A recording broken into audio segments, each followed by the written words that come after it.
हे मेरे ज्ञानवृद्ध जीवन सागर के अनुभवी नाविकों, आप सभी को मेरा हृदय से प्रणाम। जब हम जीवन की संध्या वेला में उस शांत तट पर पहुंचते हैं जहां से जीवन का सिंहावलोकन किया जा सकता है, तो समग्र स्वास्थ्य, विशेष रूप से पुरुषों में पौरुष ग्रंथि प्रोस्टेट का स्वास्थ्य केवल शारीरिक कारकों पर ही निर्भर नहीं रहता, बल्कि यह हमारी मनोवैज्ञानिक स्थिति और भावनात्मक जीवन की गहराइयों से भी गहन रूप से प्रभावित होता है। पौरुष ग्रंथि के स्वास्थ्य पर होने वाली चर्चाओं में अक्सर अनदेखा किया जाने वाला एक महत्वपूर्ण पहलू है हमारी मानसिक स्थिति और इस महत्वपूर्ण अंग के स्वास्थ्य के बीच का अटूट संबंध। आज हम वरिष्ठ नागरिकों में पौरुष ग्रंथि के स्वास्थ्य के लिए स्वस्थ मनोविज्ञान और संतुलित भावनात्मक जीवन की महत्वपूर्ण भूमिका पर चर्चा करना चाहते हैं।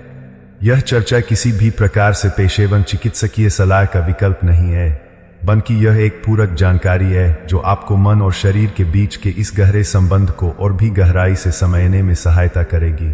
अनेक पुरुष इस बात से पूरी तरह अवगत नहीं होते कि उनकी मानसिक स्थिति का उनके पौरुष ग्रंथि के स्वास्थ्य पर कितना गहरा प्रभाव पड़ सकता है, परंतु जीवन के इस पड़ाव पर यह समझना कि मनोविज्ञान और भावनात्मक जीवन किस प्रकार शारीरिक स्वास्थ्य को प्रभावित करते हैं, कोई विलासिता नहीं, यह एक आवश्यकता है जो हमारे प्राचीन ग्रंथों में वर्णित मन एवं मनुष्यानां कारणं बंध मोक्षयो है, मन ही मनुष्य के बंधन और मोक्ष का कारण है, के सिद्धांत को प्रतिबिंबित करता है। इस लेख में आप इस जटिल संबंध के महत्वपूर्ण पहलुओं और पौरुष ग्रंथि के स्वास्थ्य का समर्थन करने के लिए एक सुदृढ़ मनोवैज्ञानिक नींव कैसे बनाई जाए, इसका पता लगाएंगे। तो आइए इस आत्मान्वेषण की यात्रा का शुभारंभ करें। एक तनाव प्रेरित आत्माभ्यास, हस्तमैथुन से बचाव, पौरुष ग्रंथि पर अनावश्यक दबाव को कम करने का विवेकपूर्ण मार्ग। मनोविज्ञान और पौरुष ग्रंथि के स्वास्थ्य के बीच संबंध के अल्पचर्चित पहलुओं में से एक यह है कि किस प्रकार तनाव और चिंता व्यक्ति को प्राकृतिक आवश्यकता के बजाय तनाव से उत्पन्न हस्तमैथुन के व्यवहार की ओर ले जा सकते हैं। जब वरिष्ठ नागरिक तनाव से निपटने के एक साधन के रूप में हस्तमैथुन का उपयोग करते हैं, तो यह पौरुष ग्रंथि के लिए हानिकारक एक दुष्चक्र बन सकता है। यह समझना महत्वपूर्ण है कि क्रिया का उद्देश्य और उसकी आवृत्ति दोनों ही स्वास्थ्य पर प्रभाव डालते हैं। दिल्ली विश्वविद्यालय में मनोविज्ञान एवं वृद्धावस्था स्वास्थ्य के विशेषज्ञ प्रोफेसर डॉ आनंद प्रकाश शर्मा स्पष्ट करते हैं, जब हस्तमैथुन तनाव के प्रभाव में होता है तो यह अक्सर पौरुष ग्रंथि के स्वास्थ्य के लिए आवश्यक स्तर से अधिक आवृत्ति पर किया जाता है और अक्सर श्रोणि क्षेत्र की मांसपेशियों में तनाव के साथ होता है। यह पौरुष ग्रंथि पर अत्यधिक दबाव डाल सकता है और सूजन या जलन की स्थिति उत्पन्न कर सकता है। विशेष रूप से वरिष्ठ नागरिकों में पौरुष ग्रंथि में प्राकृतिक रूप से वृद्धि की प्रवृत्ति होती है, इसलिए कोई भी अतिरिक्त दबाव लक्षणों को और बढ़ा सकता है। हरिद्वार निवासी 72 वर्षीय श्री रामनाथ पाठक अपना अनुभव साझा करते हैं। मेरी पत्नी के निधन के बाद मैं गहरे अकेलेपन और तनाव के दौर से गुजरा। मैंने पाया कि मैं अक्सर तनाव कम करने के एक साधन के रूप में हस्तमैथुन का सहारा लेता था। कुछ समय बाद मुझे मूत्र त्याग संबंधी समस्याएं और श्रोणि क्षेत्र में असुविधा होने लगी। मेरे चिकित्सक ने समझाया कि तनाव के कारण अत्यधिक आवृत्ति पर किया गया हस्तमैथुन इन लक्षणों में योगदान कर सकता है। जब मैंने वरिष्ठ नागरिक क्लब में शामिल होकर और अकेलेपन से निपटने के स्वस्थ तरीके खोजे, तो मेरे लक्षणों में काफी कमी आई। यहाँ महत्वपूर्ण बात यह है कि स्वस्थ यौन गतिविधि जो पौरुष ग्रंथि के लिए फायदेमंद हो सकती है और मानसिक तनाव से उत्पन्न हस्तमैथुन के व्यवहार के बीच अंतर करना आवश्यक है। तनाव से निपटने के एक साधन के रूप में हस्तमैथुन का उपयोग करने के बजाय ध्यान, योग, पैदल चलना या मित्रों और प्रियजनों के साथ बातचीत जैसे स्वस्थ विश्राम विधियों की तलाश करें। ये गतिविधियां न केवल तनाव को कम करने में मदद करती है, बल्कि एक अधिक संतुलित यौन जीवन के लिए एक आधार भी बनाती है, जिससे पौरुष ग्रंथि पर अनावश्यक दबाव कम होता है।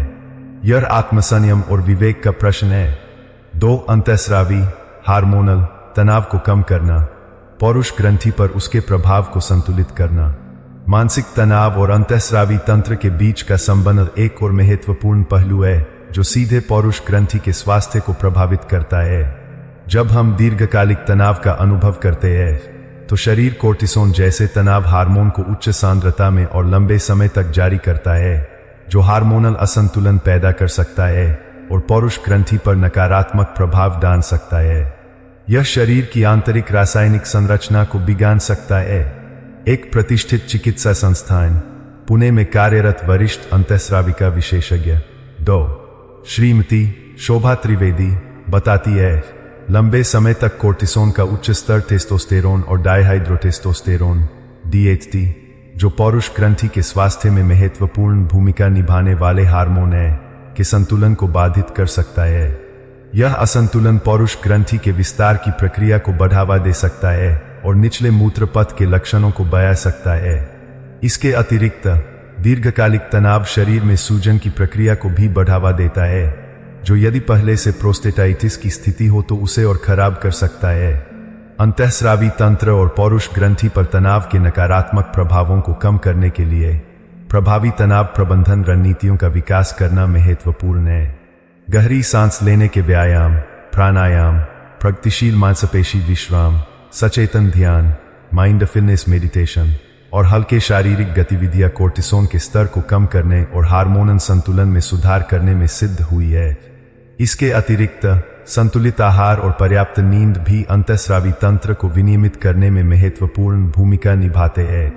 जयपुर निवासी 75 वर्षीय श्री देवेंद्र शुक्ला साझा करते हैं, सेवानिवृत्ति के बाद मैं वित्तीय चिंताओं को लेकर तनाव और चिंता के दौर से गुजरा। इसी दौरान मुझे पौरुष ग्रंथि की कई समस्याएं होने लगीं। मेरे चिकित्सक ने समझाया कि लंबे समय तक तनाव मेरी स्थिति को और खराब कर सकता है और मुझे तनाव का प्रबंधन करना सीखने की सलाह दी। मैंने हर सुबह योग और प्राणायाम और हर शाम ध्यान करना शुरू किया। कुछ महीनों के बाद न केवल मेरा मन अधिक शांत हुआ, बल्कि मेरे मूत्र संबंधी लक्षणों में भी काफी सुधार हुआ। यह दर्शाता है कि जीवन शैली में छोटे बदलाव भी बड़े स्वास्थ्य लाभ ला सकते हैं। 3 मनोशारीरिक संतुलन बनाए रखना समग्र स्वास्थ्य की कुंजी। मनोविज्ञान और शरीर विज्ञान के बीच संतुलन न केवल समग्र स्वास्थ्य के लिए एक आदर्श स्थिति है, बल्कि यह पौरुष ग्रंथि के स्वास्थ्य के लिए भी विशेष रूप से महत्वपूर्ण है। इस संतुलन में यौन आवश्यकताओं, यौन अभिव्यक्ति और समग्र मानसिक स्वास्थ्य के बीच एक सामंजस्यपूर्ण संबंध शामिल है। यह जीवन के प्रति एक संतुलित और सकारात्मक दृष्टिकोण का प्रतीक है। एक अनुभवी नैदानिक मनोवैज्ञानिक एवं वृद्धावस्था विशेषज्ञ श्री गिरीश चंद्र जोशी, जो बेंगलुरु में कार्यरत है, बताते हैं, कई वरिष्ठ पुरुषों को उम्र बढ़ने के साथ अपनी यौन अपेक्षाओं और व्यवहार को समायोजित करने में कठिनाई होती है। कुछ लोग युवावस्था जैसी यौन गतिविधि के स्तर को बनाए रखने का दबाव महसूस कर सकते हैं, जबकि अन्य उम्र के बारे में गलत धारणाओं के कारण यौन जीवन को पूरी तरह से त्याग सकते हैं। ये दोनों ही अतिवादी स्थितियां मनोवैज्ञानिक और शारीरिक तनाव उत्पन्न कर सकती है, जो पौरुष ग्रंथि पर नकारात्मक प्रभाव डालती है। आदर्श मनोशारीरिक संतुलन में उम्र के साथ शरीर में होने वाले प्राकृतिक परिवर्तनों को स्वीकार करना, साथ ही वर्तमान स्वास्थ्य स्थिति के अनुकूल भावनात्मक और शारीरिक जुड़ाव बनाए रखना शामिल है। इसका अर्थ यौन गतिविधि की आवृत्ति और तीव्रता के बारे में अपेक्षाओं को समायोजित करना, मात्रा के बजाय गुणवत्ता पर ध्यान केंद्रित करना और स्नेह की विविध अभिव्यक्तियों की तलाश करना हो सकता है। उदयपुर निवासी 78 वर्षीय श्री ब्रिजेश्वर प्रसाद सिन्हा साझा करते हैं, मेरी पत्नी और मैंने उम्र के बदलावों के अनुकूल होना सीखा है। हम समझते हैं कि 70 के दशक में यौन जीवन 40 के दशक से भिन्न होता है, लेकिन इसका मतलब यह नहीं है कि यह कमतर है। हम स्पर्श, आलिंगन और स्नेह को नए तरीकों से व्यक्त करने में अधिक समय बिताते हैं। इस अनुकूलन ने हमें तनाव और निराशा से बचने में मदद की है, साथ ही निकटता भी बनाए रखी है। मेरा मानना है कि इस संतुलित दृष्टिकोण ने मुझे अपनी उम्र के कई दोस्तों की तुलना में पौरुष ग्रंथि की कम समस्याओं का सामना करने में मदद की है। 4 संचार और सामाजिक जुड़ाव को बढ़ाना, अकेलेपन की भावना को कम करके आत्मिक शक्ति पाना। अकेलापन और सामाजिक अलगाव वरिष्ठ नागरिकों में आम समस्याएं हैं और यौन स्वास्थ्य तथा पौरुष ग्रंथि पर गहरा प्रभाव डाल सकती है।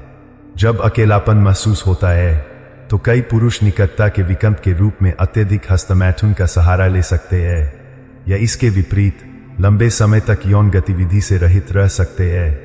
ये दोनों ही स्थितियां पौरुष ग्रंथि पर नकारात्मक प्रभाव डाल सकती है। सामाजिक जुड़ाव आत्मिक शक्ति प्रदान करता है। एक प्रमुख चिकित्सा संस्थान दिल्ली में वृद्धावस्था मनोरोग विज्ञान के विशेषज्ञ प्रोफेसर डॉ महेंद्र नाथ गोयल स्पष्ट करते हैं, अकेलापन शरीर में तनाव प्रतिक्रिया को सक्रिय करता है, कोर्टिसोन बढ़ाता है और दीर्घकालिक सूजन को बढ़ावा देता है। ये कारक पौरुष ग्रंथि की समस्याओं को बढ़ा सकते हैं।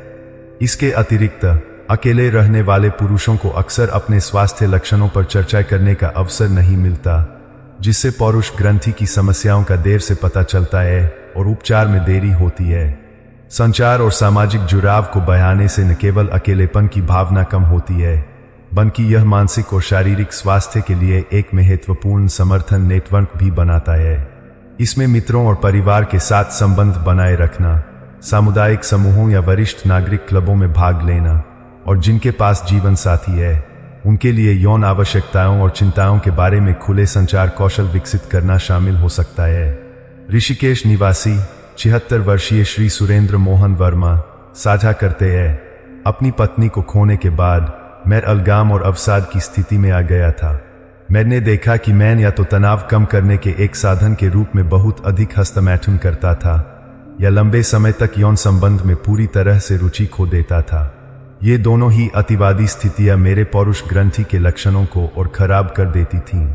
जब मेरी बेटी ने मुझे स्थानीय वरिष्ठ नागरिक क्लब में शामिल होने के लिए प्रोत्साहित किया तो सब कुछ बदलने लगा। मैंने नए दोस्त बनाए, यहां तक कि अपनी उम्र की एक महिला मित्र से भी मिला।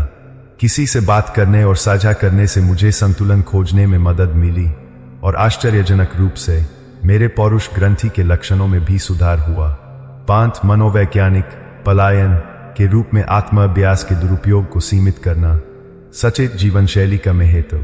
मनोविज्ञान और पौरुष ग्रंथि के स्वास्थ्य के बीच संबंध का एक महत्वपूर्ण पहलू मनोवैज्ञानिक समस्याओं से निपटने के एक साधन के रूप में हस्तमैथुन के दुरुपयोग का जोखिम है।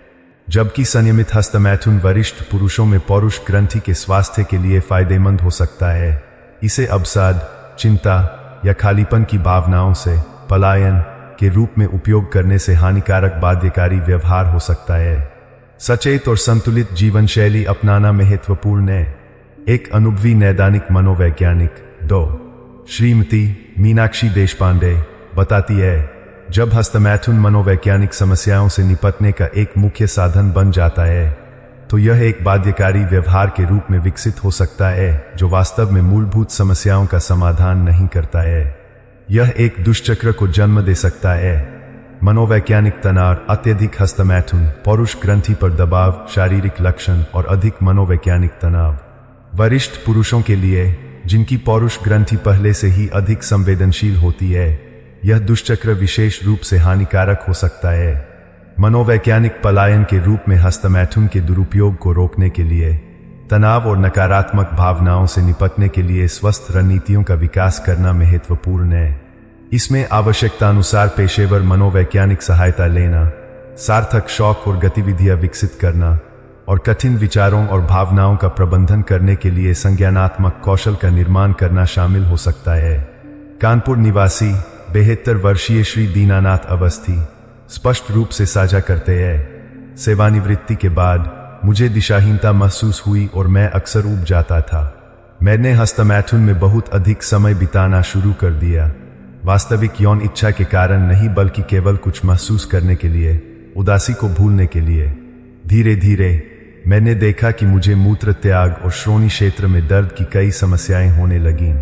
मेरे चिकित्सक ने समझाया कि मैं अवसाद से निपटने के एक तरीके के रूप में हस्तमैथुन का दुरुपयोग कर रहा था और यह मेरी पौरुष ग्रंथि को नुकसान पहुंचा रहा था।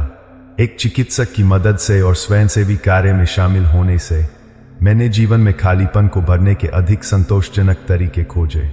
जब मेरी मनोवैज्ञानिक स्थिति में सुधार हुआ तो मेरी पौरुष ग्रंथि की समस्याएं भी काफी कम हो गईं।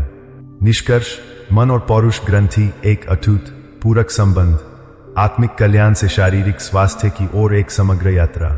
उपरोक्त चर्चाओं के माध्यम से हम वरिष्ठ पुरुषों में मनोविज्ञान, भावनात्मक जीवन और पौरुष ग्रंथि के स्वास्थ्य के बीच गहरे और अटूट संबंध को स्पष्ट रूप से देख सकते हैं। तनाव प्रेरित हस्तमैथुन से बचने, हार्मोनल तनाव को कम करने, मनोशारीरिक संतुलन बनाए रखने से लेकर सामाजिक जुटाव बढ़ाने और मनोवैज्ञानिक पलायन के रूप में हस्तमैथुन के दुरुपयोग को सीमित करने तक, ये सभी एक स्वस्थ पौरुष ग्रंथि को बनाए रखने के लिए एक समग्र दृष्टिकोण के महत्वपूर्ण पहलू है। यह यात्रा आत्मिक कल्याण से शारीरिक स्वास्थ्य की ओर ले जाती है। भारत के एक प्रमुख वृद्धावस्था स्वास्थ्य संस्थान के निदेशक प्रोफेसर डॉ. रमाकांत चौधरी संक्षेप में कहते हैं, हमें पौरुष ग्रंथि के स्वास्थ्य के प्रति खंडित दृष्टिकोण को पार करने की आवश्यकता है। मन और शरीर अलग अलग संस्थाएं नहीं है, बल्कि एक दूसरे से घनिष्ठ रूप से जुड़े हुए हैं। एक संतुलित मनोवैज्ञानिक जीवन, सहायक संबंधों और स्वस्थ मुकाबला करने की रणनीतियों के साथ वरिष्ठ पुरुषों में पौरुष ग्रंथि के स्वास्थ्य को बनाए रखने में पारंपरिक चिकित्सा उपचारों जितनी ही महत्वपूर्ण भूमिका निभा सकता है। इस विषय से एक महत्वपूर्ण सबक यह है, एक स्वस्थ भावनात्मक और मनोवैज्ञानिक जीवन यौन व्यवहार को उचित रूप से नियंत्रित करने में मदद करता है, जिससे वृद्धावस्था में पौरुष ग्रंथि के स्वास्थ्य की रक्षा होती है। केवल चिकित्सा या हर्बल समाधानों पर ध्यान केंद्रित करने के बजाय वरिष्ठ पुरुषों को पौरुष ग्रंथि की देखभाल के एक अभिन्न अंग के रूप में अपने मानसिक स्वास्थ्य पर भी ध्यान देना चाहिए। जैसा कि जयपुर के 84 वर्षीय श्री भवानी सिंह शेखावत ने बुद्धिमानी से साझा किया, मेरी उम्र में मैंने सीखा है कि मन की शांति शरीर को शांति प्रदान करती है। जब मैं चिंतित, तनावग्रस्त या अकेला होता हूं, तो मेरी पौरुष ग्रंथि भी तनावग्रस्त लगती है। लेकिन जब मैं खुश होता हूं, प्रियजनों से जुड़ा होता हूं और जीवन का कोई उद्देश्य होता है, तो मेरा शारीरिक स्वास्थ्य, जिसमें मेरी पौरुष ग्रंथि भी शामिल है, उस सकारात्मक स्थिति को दर्शाता है। मेरा मानना है कि वृद्धावस्था में स्वस्थ पौरुष ग्रंथि का रहस्य केवल भोजन की थाली या दवा की शीशी में नहीं है, बल्कि यह इस बात में भी है कि हम अपनी आत्मा का पोषण कैसे करते हैं। अंततः याद रखें कि मनोवैज्ञानिक और भावनात्मक स्वास्थ्य की देखभाल कमजोरी का नहीं, बल्कि बुद्धिमत्ता और समग्र आत्म देखभाल का प्रतीक है। वरिष्ठ पुरुषों को आवश्यकतानुसार सहायता लेने, सार्थक सामाजिक संबंध बनाए रखने और तनाव तथा उम्र के बदलावों से निपटने के लिए स्वस्थ रणनीतियों का विकास करने में खुला होना चाहिए। इस प्रकार वे न केवल अपने मनोवैज्ञानिक स्वास्थ्य की रक्षा करते हैं, बल्कि जीवन के उत्तरार्ध में अपनी पौरुष ग्रंथि के स्वास्थ्य और समग्र जीवन की गुणवत्ता को बनाए रखने में भी योगदान करते हैं। यह जीवन के प्रति एक सकारात्मक और समग्र दृष्टिकोण है। इस लेख को पढ़ने के लिए आपका बहुमूल्य समय देने के लिए धन्यवाद। हमें उम्मीद है कि साझा की गई जानकारी आपको मनोविज्ञान और पौरुष ग्रंथि के स्वास्थ्य के बीच महत्वपूर्ण संबंध को बेहतर ढंग से समझने में मदद करेगी, जिससे आप अपने समग्र स्वास्थ्य के लिए सूचित विकल्प चुन सकेंगे। याद रखें, एक स्वस्थ मन हमेशा एक स्वस्थ शरीर के लिए सबसे अच्छा साथी होता है, खासकर जब हम जीवन की परिपक्व अवस्था में प्रवेश करते हैं।